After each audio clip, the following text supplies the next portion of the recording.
शास्त्रों में स्पष्ट निर्देश है, हर व्यक्ति को चातुर्मास में कोई न कोई नियम अवश्य धारण करना चाहिए। तो आप कौन सा नियम धारण कर रहे हैं? यदि आप नहीं जानते हैं कि आपको कौन सा नियम धारण करना है, तो आप बिल्कुल सही वीडियो देख रहे हैं और यह नियम आपको आज ही के दिन से प्रारंभ करना है।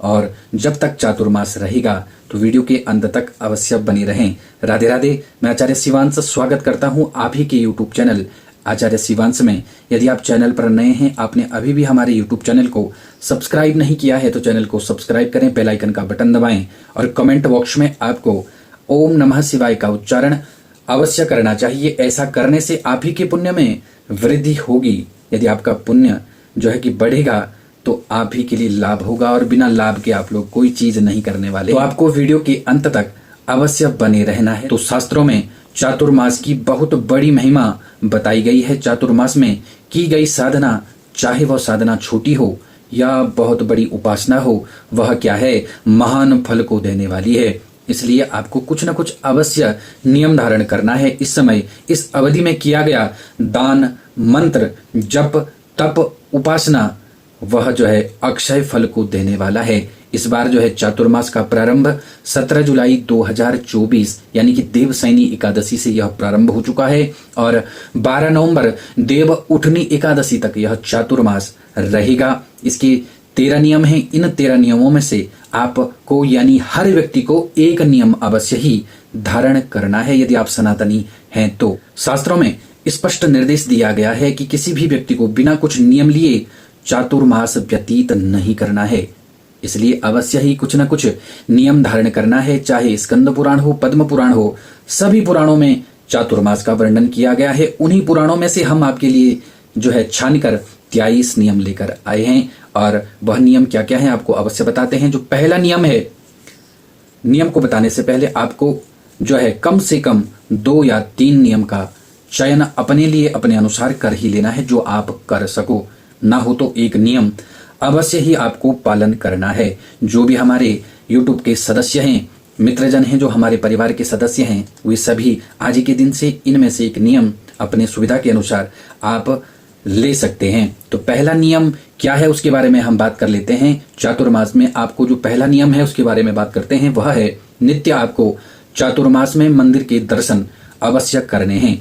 दूसरा जो नियम है वह है नित्य निर्धारित संख्या में आपको भगवान के नाम का जप अवश्य करना है और तप अवश्य करना है। देखिए, जप और तप में अंतर होता है, वह हम किसी अन्य वीडियो में बात करेंगे। तो आपको किसी निर्धारित संख्या में रोजाना जो है जप और तप करना है। तीसरा जो नियम है वह है नित्य आपको भगवत गीता के एक श्लोक या फिर जो है एक अध्याय का पाठ करना है अपनी सुविधा के अनुसार। चौथा जो नियम है वह है नित्य आपको श्रीमद् भागवत महापुराण का नित्य ही पाठ करना है। चाहे आप एक श्लोक का करें या एक अध्याय का करें या फिर आप अधिक संख्या में अध्यायों का पाठ कर सकते हैं। तो 5वें नियम के बारे में बात कर लेते हैं। आपको क्या करना है, नित्य पवित्र नदियों में स्नान करना है। नित्य यदि संभव न हो तो आपको जो है अमावस्या के दिन या फिर पूर्णिमा के दिन या फिर एकादशी के दिन आदि पर्वों के दिन आप जो है नित्य ही इस चातुर्मास में स्नान कर सकते हैं।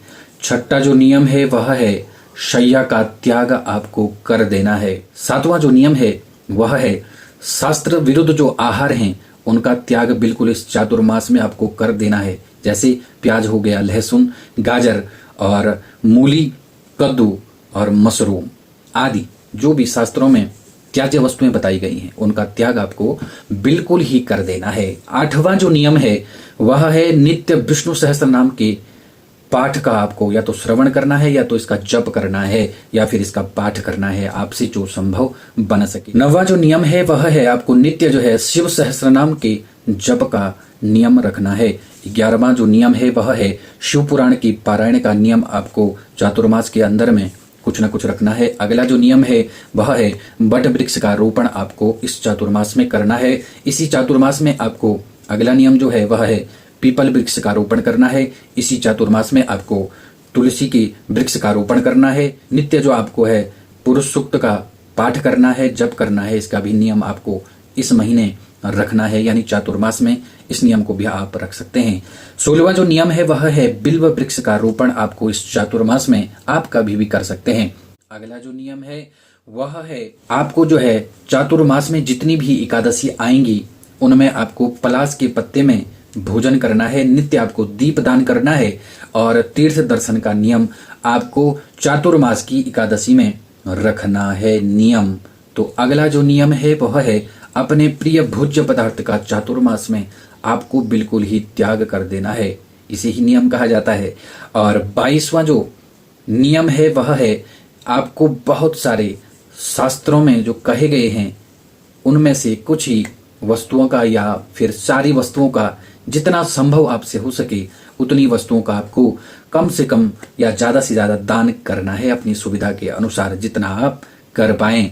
अगला जो नियम है वह है आपको चातुर्मास में आपको देवी भागवत का भी अवश्य ही पारायण करना चाहिए। हमने आपको बताए 23 नियम, इन्हीं 23 नियमों में से प्रत्येक व्यक्ति को कम से कम एक नियम अवश्य ले लेना चाहिए। यदि आप चैनल पर नए हैं, आपने हमारे YouTube चैनल को सब्सक्राइब नहीं किया है तो चैनल को सब्सक्राइब करें, बेल आइकन का बटन दबाएं, कमेंट बॉक्स में ओम नमः शिवाय का उच्चारण अवश्य करें। राधे राधे, धन्यवाद। यह वीडियो आपको कैसी लगी, इसी प्रकार की वीडियो हम आपके लिए लेकर आते रहेंगे। राधे राधे, धन्यवाद।